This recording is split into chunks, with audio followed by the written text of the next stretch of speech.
নমস্কাৰ উৰিয়াম ঘাটৰ পিছত এইবাৰ ৰূপহীহাটত বৃহৎ উচ্ছেদৰ দিশে এতিয়া চৰকাৰ সামগুৰি ৰাজচক্ৰৰ বিষয়াৰ ফালৰ পৰা ইতিমধ্যে ঘৰে ঘৰে জাননী প্ৰেৰণ কৰা হৈছে প্ৰায় 400 ঘৰ পৰিয়াললৈ জাননী প্ৰেৰণ কৰিছে ৰূপহীহাটত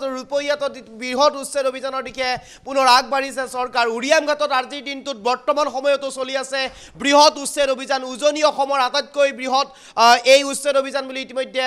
কোৱা হৈছে উৰিয়াম ঘাট সীমান্তত চলি থকা বৰ্তমান এই উচ্ছেদ অভিযানক আৰু শেহতীয়াকৈ কেইবাশ পৰিয়াল ইতিমধ্যে সেই স্থানৰ পৰা স্থানান্তৰ হৈছে আৰু বৰ্তমানেও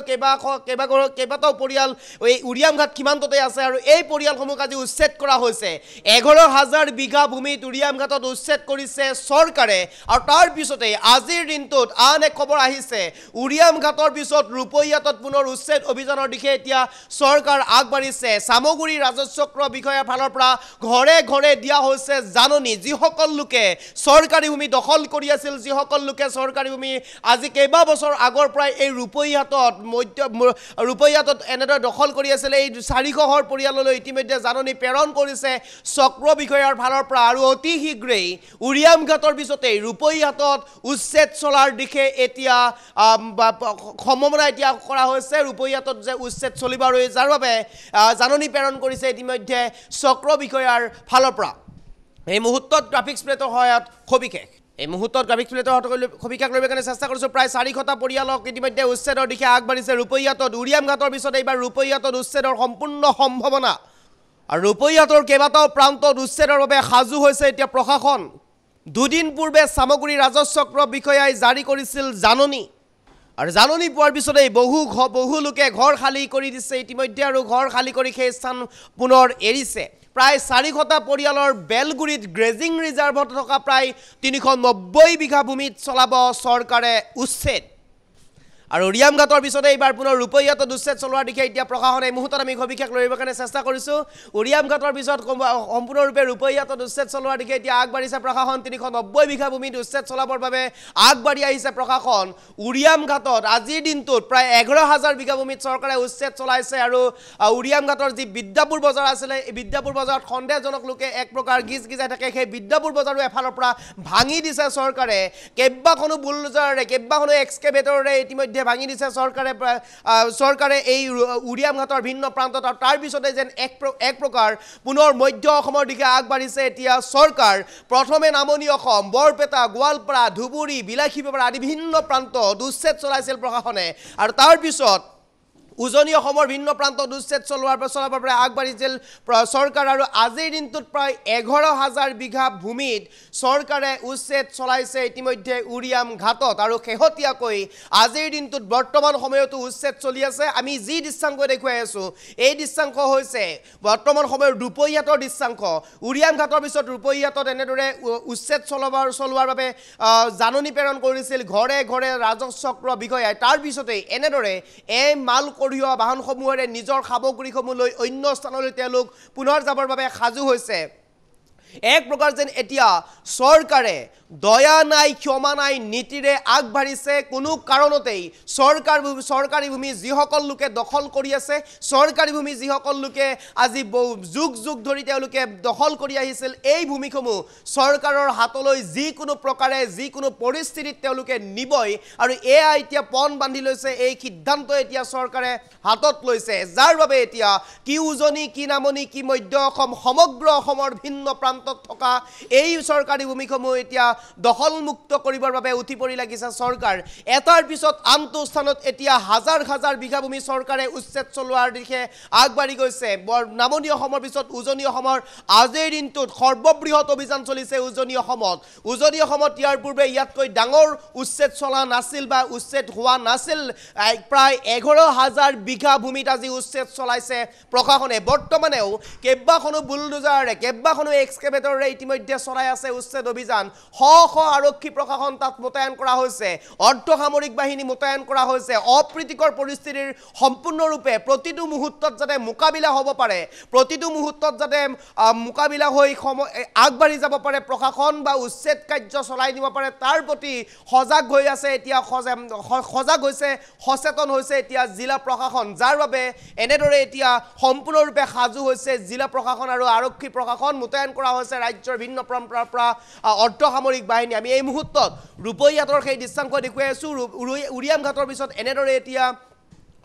ৰূপহীহাটৰ পৰাও নিজৰ সা সামগ্ৰীসমূহ বান্ধি প্ৰায় 400টা পৰিয়ালে সা সামগ্ৰীসমূহ বান্ধি অন্য স্থানলৈ তেওঁলোক এতিয়া গতি কৰিছে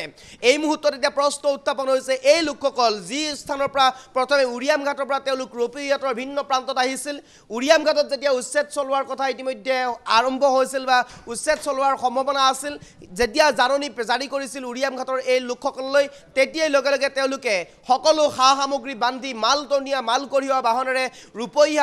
ধিং নগাঁৱৰ ভিন্ন সামগ্ৰী ভিন্ন অঞ্চলত তেওঁলোকে বসবাস কৰিছিল আহি আকৌ এতিয়া ৰূপহীহাটত উচ্ছেদ চলাবৰ বাবে চৰকাৰ সাজু হৈছে যাৰ বাবে এই ৰূপহীহাটৰ পৰাও এতিয়া এনেদৰে সা সামগ্ৰীসমূহ লৈ তেওঁলোক অন্য স্থানলৈ গতি কৰিছে এতিয়া প্ৰশ্ন উত্থাপন হৈছে এওঁলোকৰ লক্ষ্য স্থান ক'ত এওঁলোক ক'ত যাব এওঁলোকে ক'ত ঘৰ বান্ধিব এওঁলোকে পুনৰ ক'ত চৰকাৰী ভূমি চাব এওঁলোকক কোনে ৰক্ষণাবেক্ষণ দিব এয়া প্ৰশ্ন বৰ্তমান সময় উত্থাপন হোৱা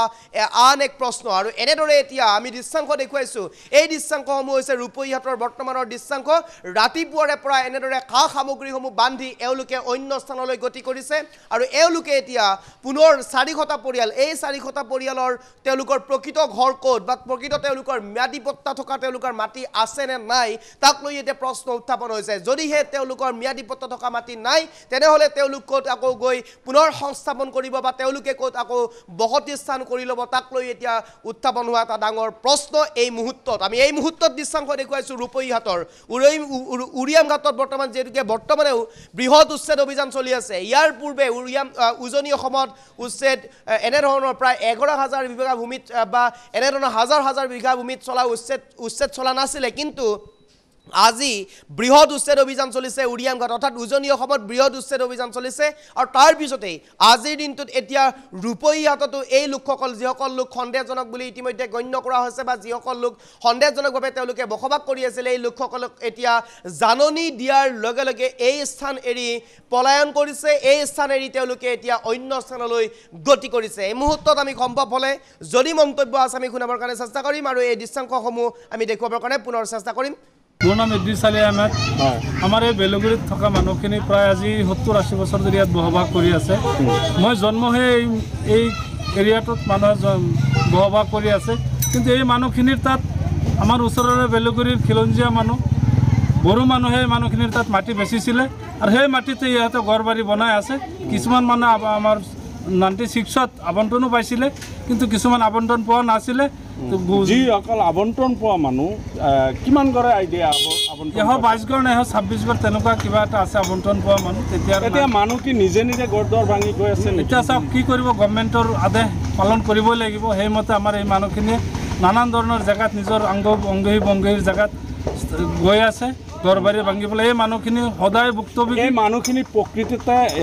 ভোটাৰ হয় নে নহয় ইয়াৰ অৰিজিনেল গোটেইখিনি ভাৰতীয় নাগৰিক হয় আৰু এই মানুহজন প্ৰথম ভাৰতীয় তাৰপিছতহে জাতিত মুছলমান এই মানুহকেইটা কোনো ধৰণৰ বাংলাদেশী নহয় স্থানীয় মানুহ স্থানীয় বাসিন্দা হয় প্ৰথম ভাৰতীয় তাৰপিছত ধৰ্মত মুছলমান আচলতে যেতিয়া এই মানুহখিনি ইয়াত আহি বসতি প্ৰদান কৰিছিলে তেতিয়া কেনেকৈ আহি ইয়াত কি চক্ৰবিষয়া কাৰ্যালয়ৰ কিবা জড়িত আছে নেকি যে ইয়াত আহি কেনেকৈ কোনে আনি ইয়াত বসতি প্ৰদান কৰিছিল ইয়াত কিছুমান আমাৰ